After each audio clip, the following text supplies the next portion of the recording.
You don't get any of that ice water you get up north. Sure, it's raining now, but most days it's just an endless parade of petals rocking gently to sleep, like a living lullaby.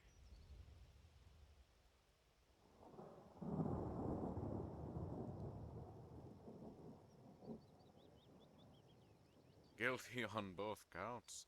Although my wife is the true artist, the way the sight of her makes my knees buckle. I love the rift. You don't get any of that ice water you get up north. Sure, it rains from time to time, but most days it's just an endless parade of petals rocking gently to sleep, like a living lullaby. Guilty on both counts. Although my wife is the true artist, the way the sight of her makes my knees buckle.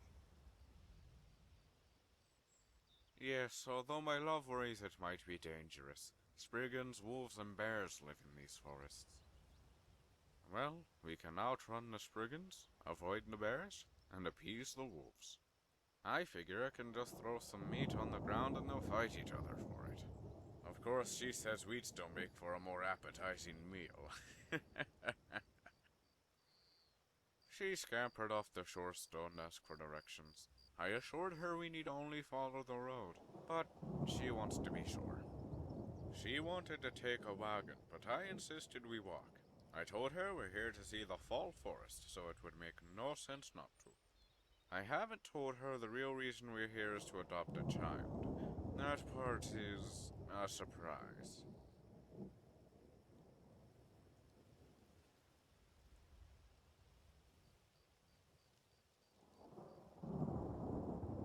If we could, I imagine there would be a litter of kittens stumbling after us. However, Walmara blessed us with true love.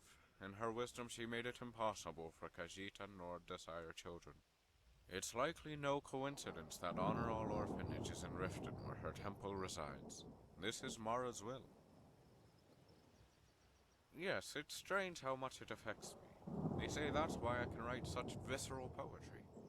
Most Nords know the cold so well they can see it as plain as the stars, but they can't transfer that feeling into words.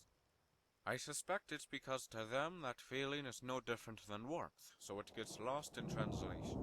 For me, I know the cold like it's my sister. Only we're the type of siblings that never get along. Lately, it's only gotten worse.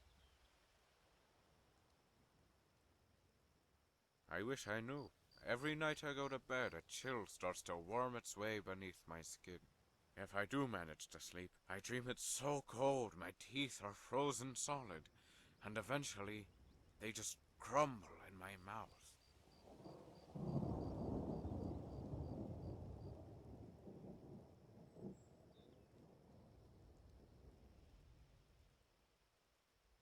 I do. You see, she's a Khajiit, and having her fur pressed against my skin is a great help. However, even with my love nestled beside me, this cold is like a frozen dagger. It claws at my very soul. Farewell to you, good traveler. May all your roads lead to warm sands.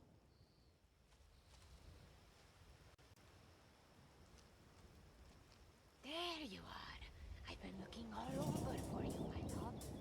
The way you wander about, sometimes I wonder if I need to buy you a leash. My dear, I apologize. I wander because I know our love ties us together. There is no need for earthly bonds. Why did I have to fall for a poet? There was that nice blacksmith in Riverwood. He would have made for a good husband. Yes, except for the fact that he was happily married. Well, nobody's perfect. Anyone who says that has never laid eyes upon you. My love, one of these days your flattery won't work on me. But today is not that day. Then let us hurry to Riften, my dear, before the next one arrives.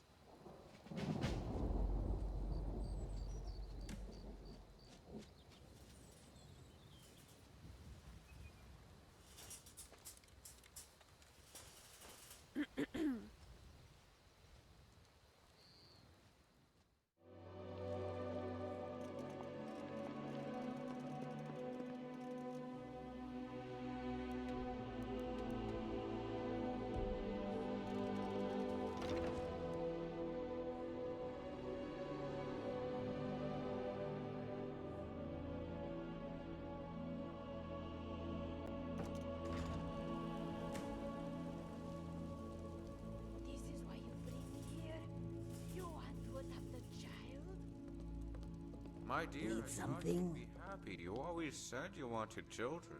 Someday, yes. When my whiskers start to fall, your hair turns gray, and the libraries are filled with your poetry. Then I will want nothing more than to share our love with another. But not now. Your whiskers will never fall, my love, and my hair has long started to gray. Your flattery won't work, Yoli. Not this time. You know as well as I that we are in no position to adopt. Seriously, Yoli, a child? By Segunda, I thought we were here to see the forest. I thought we came to Riften to... Damn you, poet. Damn you. The one time you decide not to be romantic. My love, I don't know what happened. We've never fought before. I've always been honest with her about wanting children.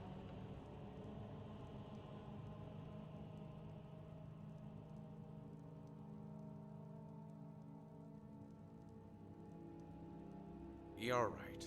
I thought she would be overwhelmed with joy. Maybe she told me how she really felt and I couldn't see the forest for the trees. Friend, do you think you can talk to her for me? Maybe you can provide some comfort, whereas I will only arouse her anger. Thank you. She's still up there. I thought I heard weeping, but I fear she does not want to see me. You know, I seriously doubt Helga will ever forgive you for what you have just done.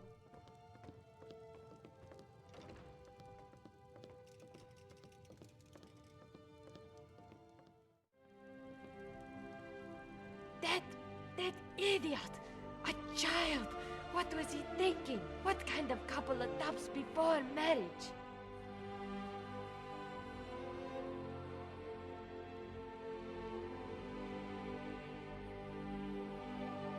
Now do you understand why I am so frustrated?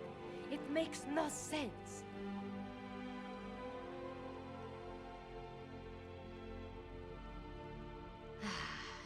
I can always tell when he has a secret. The corner of his mouth twists up into this impish little grin. When he said we were coming to Riften, I was certain he was going to propose. And then I could tell him that I was wrong about him. I was wrong about us. That all this was worth it in the end. Now I fear I may vanish from this world, having never had that question answered.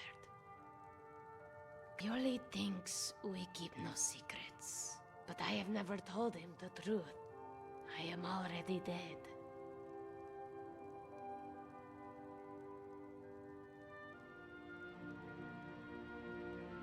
Appearances can deceive. How else can you explain why I never hunger and never sleep? But every night, I stay with him and hope that if I can keep him warm, there will come a time when he does not tremble. We met at the temple. He came there to pray. I came there to die.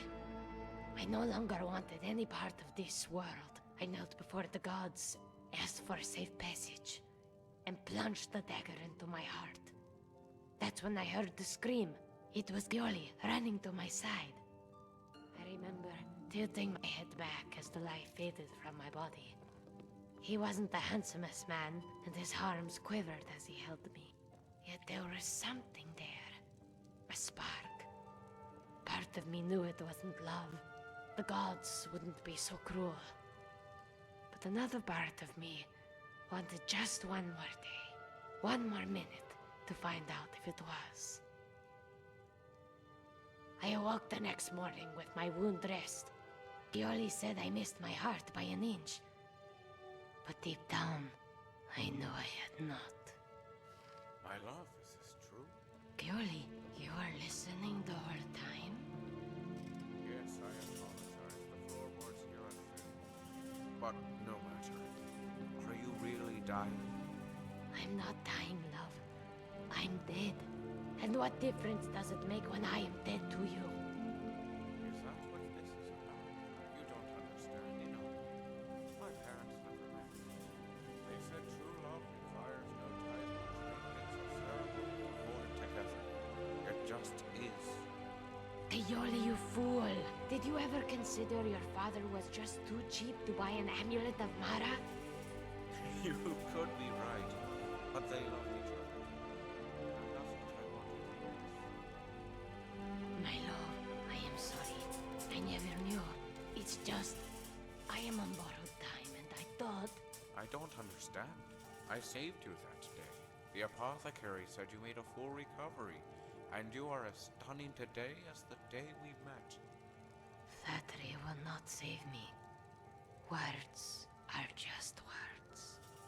My dear, you are mistaken. Words are eternal, and I will prove it to you when I speak them at the temple. Then, you wish to marry? Of course, my love. I don't know what illness you think you have, but if your time is truly short, then I want to spend it as man and wife. Friend, I would like some, time alone with my beloved. Can you do us a favor and arrange the wedding? It would be a great help. Thank you. You don't know how much this means to the both of us. I know you are probably busy, but I hope you find time to attend the ceremony.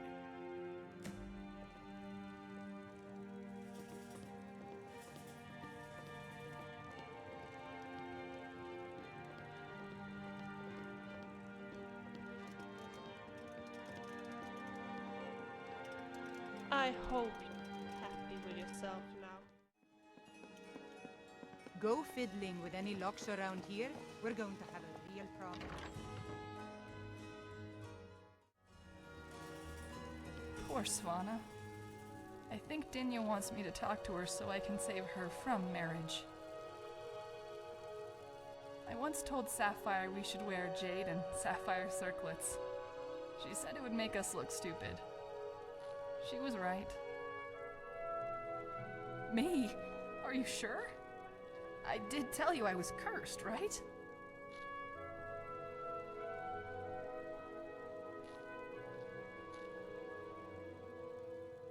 That's what people always say. And then they both come back a month later and toss their wedding rings in my face. Not at the same time, of course. Most of them can't stand being around each other.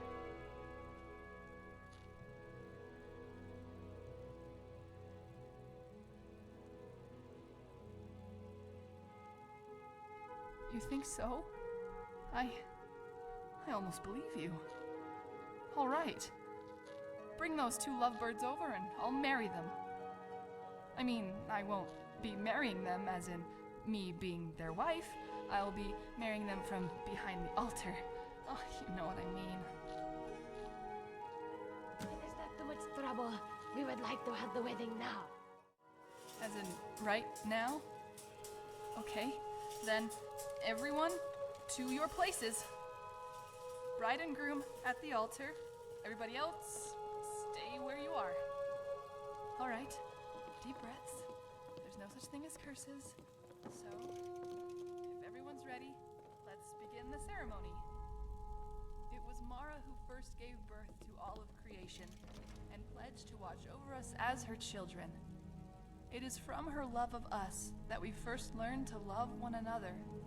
It is from this love that we learn that a life lived alone is no life at all.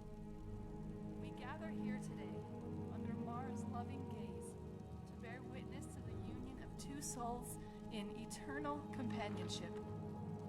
May they journey forth together in this life and the next, in prosperity and poverty, and in joy and in hardship. You, sir, do you agree to be bound together in love, now and forever? My Inari, my darling, my muse. Okay, what's going on? You're supposed to say I do. Our love began that day in the temple as a single candle, and as the seasons passed, it has only burned brighter. We will let this light guide us from cold snow to warm sands, for not even death can extinguish its flame. Forgive me, Kayoli. That day, when I plunged the dagger in my chest, I was certain it had struck my heart. But it was never a dagger, was it? It was always you. And on this, our wedding day, I have never been more in love. I have never felt more alive. By Mara. That was beautiful. But I'm not sure I can marry you until you say I do. My apologies, priest. I do. Now and forever. As do I. Now and forever. Under the authority of Mara, the divine of love, I declare this couple to be wed. I present the two of you with these matching rings, blessed by Mara's divine grace. May they protect each of you in your new life together.